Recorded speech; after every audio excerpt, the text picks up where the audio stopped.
going to use that source. Now, how you're going to use that source needs to be specific, not just, this article supports my claim. That is not enough. I want to know specifically how this information is going to be used in your research project to prove your claim. This article supports or goes along with my first supporting idea, which is da-da-da-da-da-da, and in this article I found da-da-da-da-da-da. All right? I made an example for you because it's so much easier to just have an example and then do yours, right? Look at the example. Citation. Notice that I have the citation here. I just copied and pasted it from the MSU databases. It should be hanging. It should be hanging. I made you a little box and put hanging indent. Make sure that you put yours in alphabetical order by author's last name and that you hang those citations, just like I taught you to do. Under each citation, you're going to write a summary and explanation. Let's look at this example. CT scans are being heavily debated among medical professionals because many people have incurred deadly forms of cancer related to CT scans. Notice that this author, in summarizing this article, did not write the words. This article talks about, because you are summarizing, you're simply putting the key ideas into sentence form. Please don't tell me this article talks about da-da-da-da-da-da. You may write the author, and maybe put his name, writes da-da-da-da-da. It would be much better, and summaries are much better, if you simply state what is there, just like this one, okay? All right, let's go on. The question for professionals is whether the CT scans do enough good to continue to use them. CT scans are a form of X-ray and radiation. They are used carelessly, without a thought about the lasting and deadly effects on the patient. Mersola's article is important to my project because it not only explains the effects of CT scans, but also how they are performed. Mercola includes statistics that I will use in my paper because the statistics are a form of logical appeal that will convince my audience that CT scans are dangerous. Notice this sentence. This writer specifically tells me how and why this article is important to their project. She goes on to write, Mercola gave specific numbers on how many people CT scans have affected, and statistics on what scientists think CT scans are capable of doing in the future. She even gives an example, such as scientists seeing CT scans creating 3 billion excess cancers in 20 to 30 years. Now, this is just a theory, but she's going to use that statistic in her paper because A, it's interesting, and B, it's directly correlated to her claim that we shouldn't use CT scans so often. Not that we need to completely throw out that technology, but maybe don't use them just because. So this writer summarized the article, they told me what's in the article, and then specifically explained how that article was going to be used in their paper. Does that make sense? Let's look at the instructions, which is at the top. I sort of flip-flopped on you, but at the top. After choosing a research topic, you must find, analyze, and cite at least 10 peer-reviewed credible sources published from the year 2000 to present. Well, good news for you. You can mark out 10, and let's look at your syllabus. 5. I believe you have to do, oh, you're lucky, 3. Woo! Woohoo! That was so much better than 12. Why do you have to do 3? Because for your research essay, you have 3 points. So you only have to annotate, mark it out, 3 peer-reviewed, credible sources published from 2010. Fix it. To present. Now, a few of you have showed me a few things. Oh, Miss Stafford, this was in 2008. It's perfect for what I need. And what did I do? I said, go ahead, and it's fine. But 2010 is just that set year so that you're not, in 1989 telling us how CT scans were affecting people. Okay, I have a question. Yes, sir. Because mine is like about education, can I use really, really old philosophical essays about education? You could, but then you would still have to have 3 present sources. Like you might talk about Aristotle and his theories on education, which is directly related to your solution, and Plato as well. But then you would come back to at least 3 sources, say something on No Child Left Behind. Okay. But yes, that would definitely strengthen your essay. All right, 2010 to present.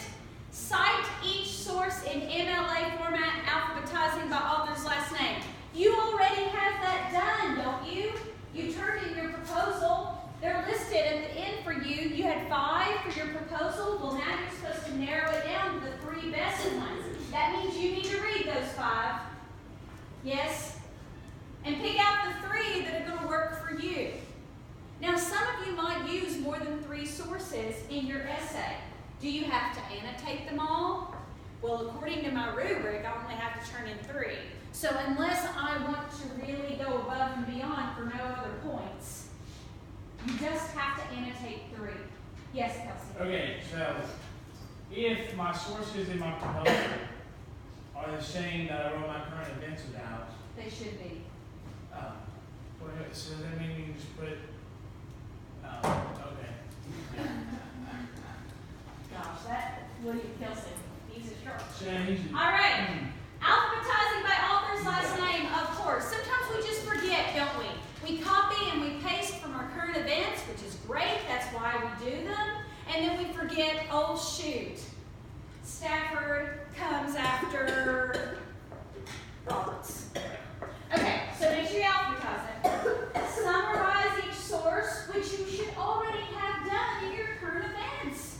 So you just copy and paste the summary and then write and tell me how you're going to use it. It's no big deal. Summarize each source and explain how you, the researcher, will use the source to prove your thesis. Okay. Here's how we're going to set up your paper. Microsoft Word, of course. And of course, we're going to insert page number, top of page. We're going to pick this one that's in the right-hand corner, and we're going to type our last name. We'll use Chaz because he's not here. I don't understand. Like, you made it look so easy, but it's impossible for me to find it. That's true. It is different. Because I'm just like, what? Every one is not exactly the same. In an ideal world, we'd all have Microsoft Word. It used to be free on computers, and then Mr. Gates decided he should start charging us for it.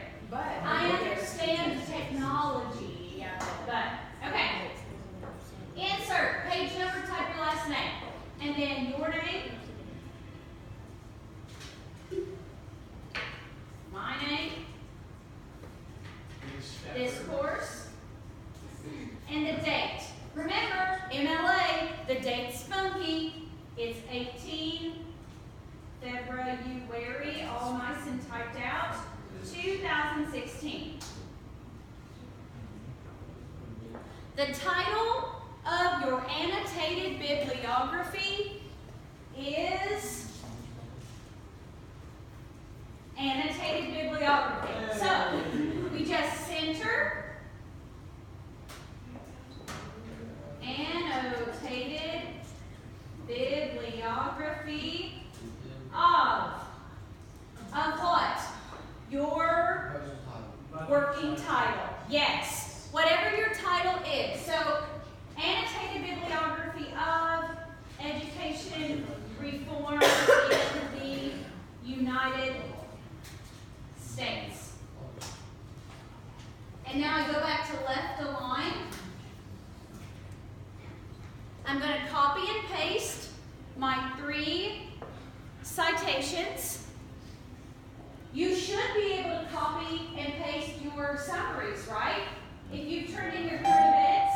Now some of you have long summaries, some of you have shorter summaries, some of you have some long, some short. It's fine.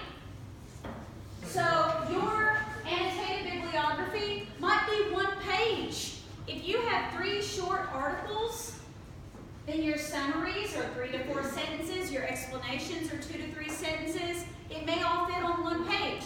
Some of you have a couple long summaries. That's fine. Your annotated bibliography might be 3 pages long. It's all going to vary as far as what articles you are using.